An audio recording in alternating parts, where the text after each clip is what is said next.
Hello everyone, welcome to the video. I hope you're having a great day or night. In this video, I'd like to try to apply a classical rhetorical concept to a more modern phenomenon, especially in internet culture, the parasocial relationship. If you spend a lot of time in online spaces and on social media, you've probably heard this term before.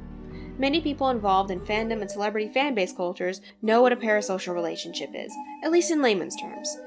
But if you weren't aware of this concept until now, I will go over it in both academic and simple terms later in the video. The classical rhetoric principle I'll be applying is called the 4 stages of reality. If that sounds completely unfamiliar, don't worry. It's a theory mostly known to some philosophers and rhetoricians. I'll unpack both the text this idea comes from and its basic meaning later in the video as well. The idea of parasocial relationships actually dates all the way back to the mid-1950s. In a psychiatric journal article, Donald Horton and Richard Wohl, two sociologists, introduced the concept of parasocial interactions. They proposed that performances in mass media such as radio, television, and movies gave the illusion of face-to-face relationships with the performer. Despite never interacting with these personae, real or fictitious, viewers feel briefly connected to them. Horton and Wohl defined these individual exchanges as parasocial interactions. Since the introduction of this terminology, academics have explored its application to both traditional and modern media. Of course, they have, as of late, applied it to internet culture.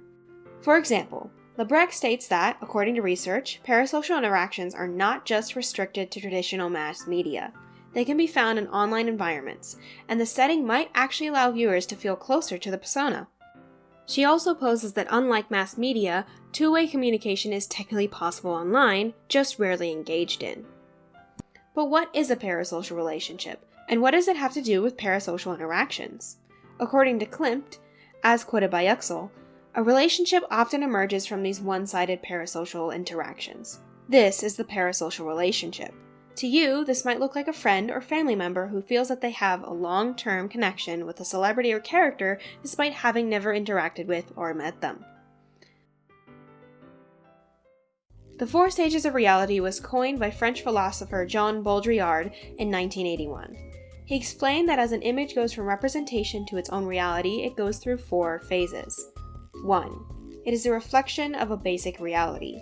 2. It masks and perverts a basic reality. 3.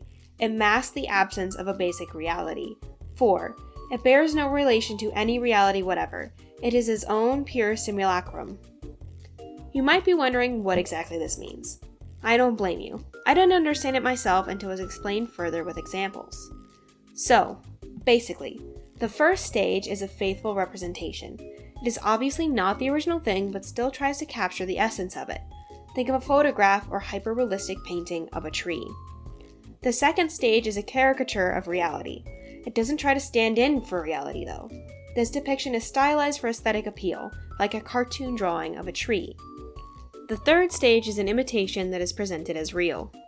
For example, this could be a VR rendering of a tree. In the fourth stage, the depiction has no relation to reality. It becomes hyper-reality, or more reality than reality itself. Picture a person locked in an artificial world from birth. The plastic trees there are at the fourth stage. Even though they are in no way trees, this person believes that they are. So, how do these stages apply to parasocial relationships?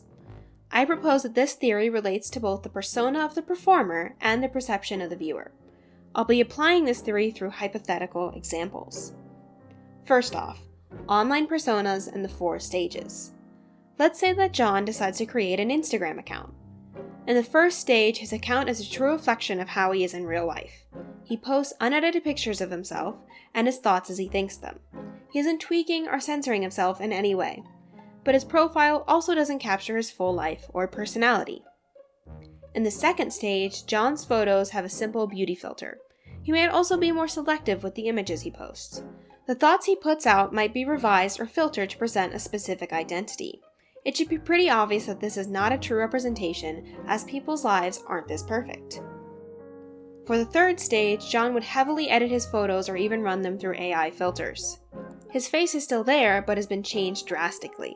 The text he posts might contain a small kernel of his true feelings, but most of it is twisted or completely manufactured. To anyone who knows John in real life, it would be evident that this does not reflect reality. but when questioned, he would insist that it is the truth. The fourth-stage account wouldn't be John at all. Perhaps his persona is an unbelievably rich, blonde, and ripped man with a gorgeous wife and a yacht. In reality, John is brunette, can't lift 5 pounds, has $1,000 in his bank account, is perpetually single, and owns a 2005 Toyota Corolla. But to anyone unfamiliar with John, this account reflects who he is. John's fictitious life might even seem more real or appealing than his actual one. It's pretty clear how online self-presentation fits with the stages of reality, but for audience perceptions in the 4 stages, it's a bit harder to parse. In a way, the viewer themselves is choosing what stage they're at. Perhaps Sarah has found John's final Instagram account. At the first stage, she's aware that what she's seeing probably isn't real. She might still enjoy the account's content, but it's not affecting how she sees reality. John is a complete stranger to her. For the second stage, Sarah believes the account is probably real. The things John says might sway her opinions and ideology, but he isn't having a significant impact on her daily life. At this stage, John might feel like an acquaintance. In the third stage, Sarah firmly believes that John's account reflects the life of a real person.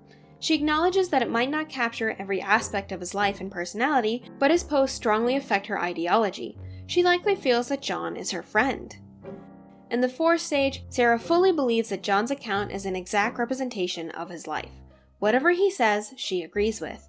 This could lead her to attempt whatever is necessary to have a life like his. It could also completely rewrite her belief system or cause extreme action. She believes that John is her best friend or even her boyfriend. So, with audience perceptions, it is less about the image being presented and more about the image one presents to oneself. The fourth stage might seem a bit extreme, but this often occurs with real celebrities. Fans occasionally become so obsessed that they will act in extreme ways towards or on behalf of the persona. This can lead to behavior like forced interactions, stalking, stealing personal items, doxing, death threats, disturbing gifts, and even murder. So, how do fans get to this level of delusion? Horton and Wall themselves might provide the answer. In their proposal on parasocial interactions, they state that viewers are aware that the relationship is not real since it is a one-way interaction. To enjoy the experience, viewers must conceal this fact from themselves. As the philosopher Nietzsche put it, humanity is deeply immersed in illusions and in dream images, content to receive stimuli, and permits himself to be deceived. This self-concealment often goes to the extreme.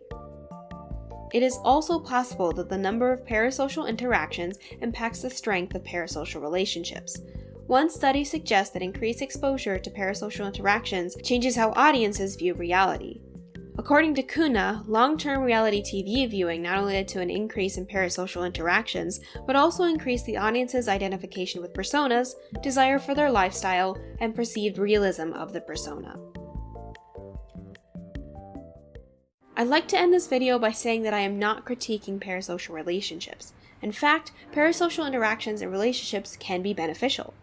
As someone who is extremely online, I participate in hundreds of parasocial interactions every day. I might even be guilty of making it all the way to stage 4 perceptions. Just with fictional characters though. I am not stalking anyone or sending out death threats. Also, I believe that people are free to express themselves however they wish.